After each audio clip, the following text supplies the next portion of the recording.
venu à l'école de Val-de-Grâce, à un film de Lillois récemment. Alors, le directeur de l'école de Val-de-Grâce, le médecin police, c'est un plaisir de vérité l'Académie de chirurgie, ancien médecin animateur. On l'avancé. Je te laisse présenter. Merci Paul. Paul est directeur de la chaire de chirurgie de guerre. C'est toi qui invite, moi je suis le directeur de l'école. Je suis très heureux d'accueillir ici les membres civils et militaires de l'Académie de chirurgie. Vous êtes dans l'amphithéâtre Rouvillois. Rouvillois était membre de l'Académie de chirurgie, il est aussi président de l'Académie de médecine. C'est certainement un grand monsieur.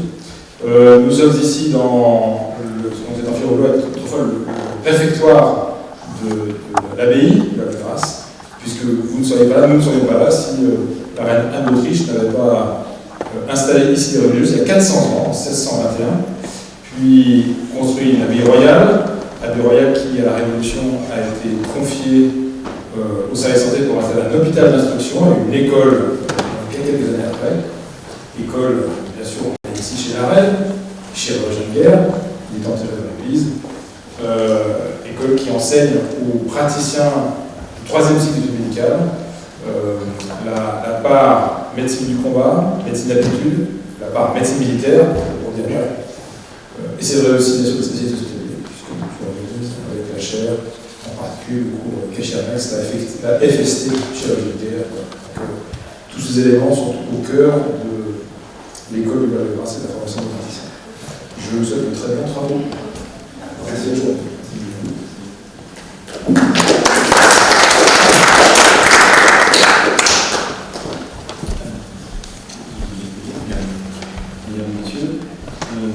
L'Académie nationale de chirurgie est évidemment très heureuse et honorée d'être reçue dans ce prestigieux établissement. Je remplace le président Albert-Claude Benamou, qui est touché dans un congrès scientifique à l'étranger. Et donc, je suis ravi de profiter cette séance avec le général Malandro. Tout d'abord, peut-être quelques mots de notre secrétaire général. Oui, simplement dire, Monsieur le Président, que nous avons passé une excellente session délocalisée à Strasbourg jeudi dernier, qu'il y aura une deuxième session délocalisée à Amiens en fin d'année.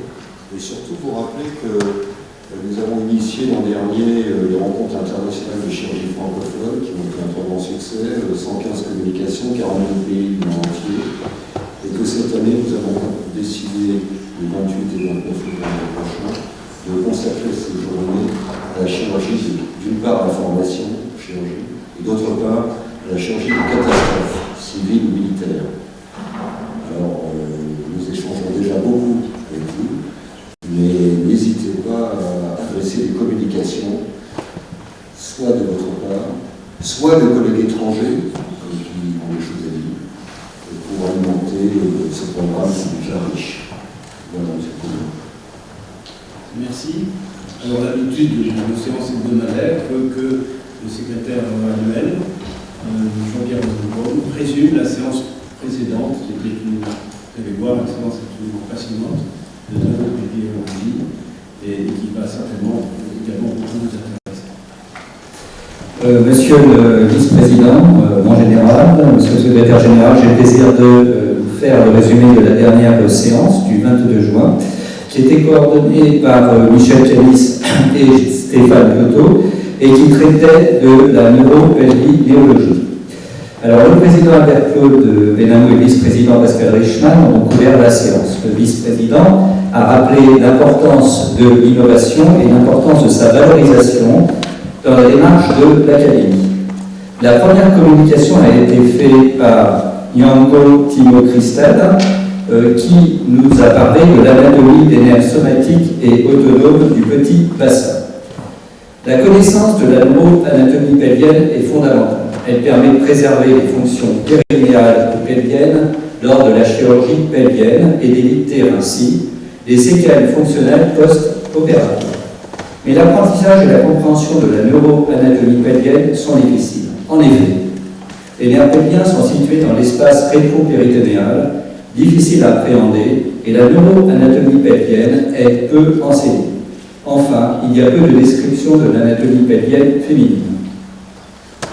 La dissection anatomique classique de cadavres adultes n'est pas le modèle optimal pour les études de neuroanatomie, car la majorité des nerfs pelviens sont fins et fragiles. Récemment, l'apport de nouveaux outils comme la plateforme anadopage et la dissection fétale assistée par ordinateur ont permis une reconstitution anatomique très précise de l'anatomie pelvienne en 3 dimensions et en particulier de la neuroanatomie.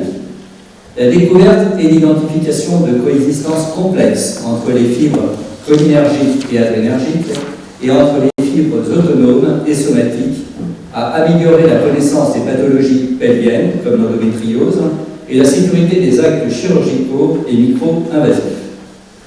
La seconde communication a été faite par Marc Passover de Zurich. Il y avait 2 communications dont je vais faire la lecture.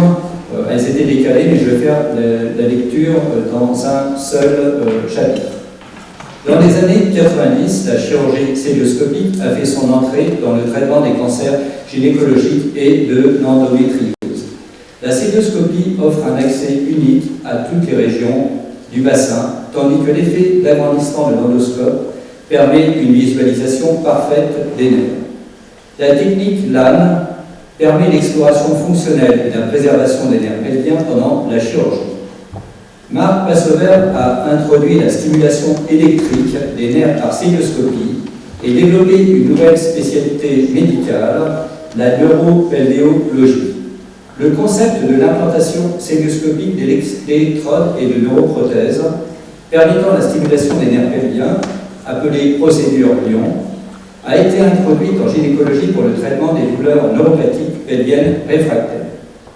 D'autres applications ont ensuite été développées, notamment en paraplégiologie.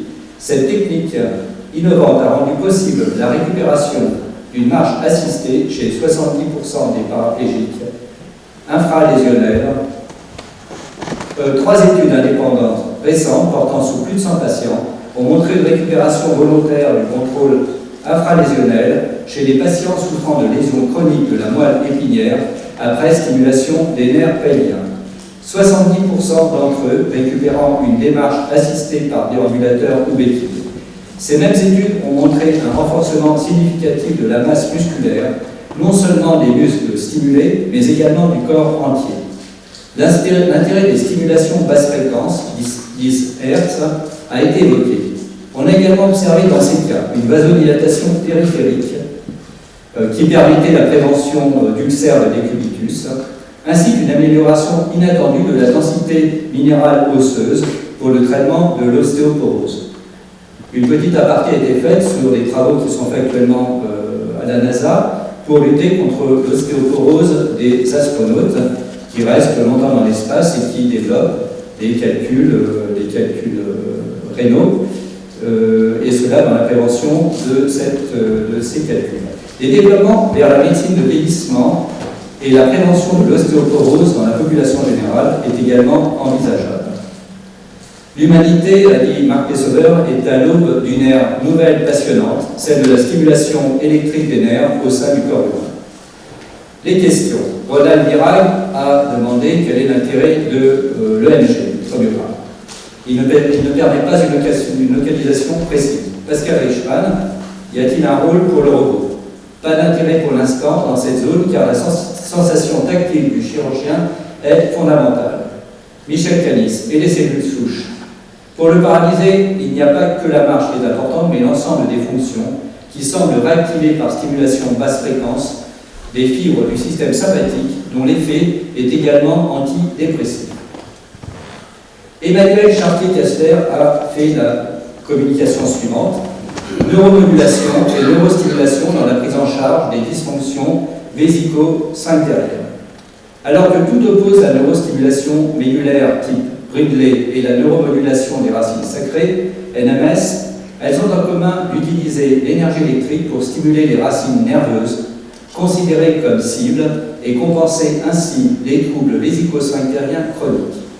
La stimulation de Brindley s'applique aux traumatisés médulaires dans un objectif de restauration de la miction et dans des indications très spécifiques. Exacerbation du besoin d'uriner, miction ou fuite incontrôlée, difficulté urinée, rétention chronique, voire rétention complète. La NMS peut être indiquée indépendamment de la cause du trouble mictionnel, le plus souvent idiopathique. Tout patient porteur d'un trouble mictionnel en échappement ou échec thérapeutique des traitements conservateurs de première ligne sont des candidats à la thérapie dite NMS pour une amélioration de leur qualité de vie. Les impulsions électriques permanentes à des seuils de stimulation des afférences ont pour objet de moduler les centres protubérantiels du contrôle vésical et sphinctérien. La réponse clinique est jugée sur l'amélioration de plus de 50% des troubles cliniques du patient. Commentaire de Pascal Reichmann d'Alberto Benamou qui indique la nécessité de revaloriser certains de ces actes et également la notion du DNI qui pose un problème pour les instruments qui n'ont pas de rentabilité industrielle et indique l'action de l'Académie nationale de chirurgie et le travail effectué par Jean-Claude Coupinal pour obtenir plus rapidement la validation de techniques innovantes si utiles pour les patients. Stéphane Ploto, comment déterminer chez un patient les chances d'amélioration de la NMS? La NMS ne fonctionne pas dans les actes contractilités par dénervation. Il faut faire un test à l'eau glacée. Enfin, Roger Robert a fait la dernière communication, pathologie des nerfs pelviens, procédure Lyon, le point de vue du neuro-anatomiste, neurochirurgien. L'approche neuro-pelviologique est une pratique demandant des connaissances et une technique qui doit rester entre des mains expertes. C'est une arme thérapeutique innovante dont les indications doivent être bien cernées. L'approche des nerfs pelviens ou périnéaux est intéressante notamment pour le traitement de l'hyperactivité vésicale, des incontinences et pour le traitement par neuromodulation des douleurs neuropathiques chroniques de cette région. Il faut néanmoins distinguer ce qui revient au périnée ou au pelvis. Le nom des éléments nerveux cibles doit être précis et en accord avec la terminologia anatomica. Certains conflits ne sont pas accessibles par la laparoscopie. L'extension de la technique Lyon dans les domaines de la pathologie traumatique, du plexus lumbosacré, la restitution de la locomotion pour les blessés médulaires doit s'inscrire dans le schéma général de ce qui a déjà été établi. Ainsi, le néologisme de paraplégiologie ne doit pas exclure la compétence des équipes de médecine physique et adaptative et un suivi constant des patients lors de consultations pluridisciplinaires. La neuropelviologie y trouve une place intéressante au sein de procédés ayant déjà fait leur preuve. Une technique ne peut être la panacée et ne peut devenir une discipline. Elle est une arme thérapeutique qu'il faut connaître et utiliser au sein des autres procédés proposés. L'extension contre l'ostéoporose, l'atrophie musculaire, certaines pathologies cardiovasculaires, la protection cutanée des patients à mobilité réduite, puis la sarcopénie de l'âge est louable, mais ne doit pas tomber dans le spectre actuel du post-humanisme. Le président Alberto Benamou a ensuite clos la séance, après naturellement avoir remercié les orateurs et les coordinateurs de cette séance passionnante. Je vous remercie. Merci. Si vous permettez, nous avons été très impressionnés par ce qui nous a été montré, en particulier la récupération de l'objet paraplégique. Je pense que c'est aussi un sujet qui est nature à vous intéresser chez les grands blessés médulaires.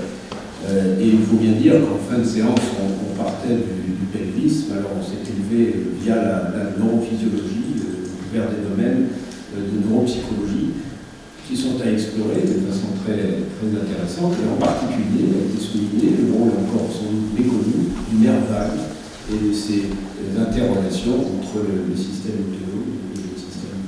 Alors, je pense que c'était vraiment une séance très intéressante et vraisemblablement pleine d'avenir, où le rôle de l'anatomie s'avère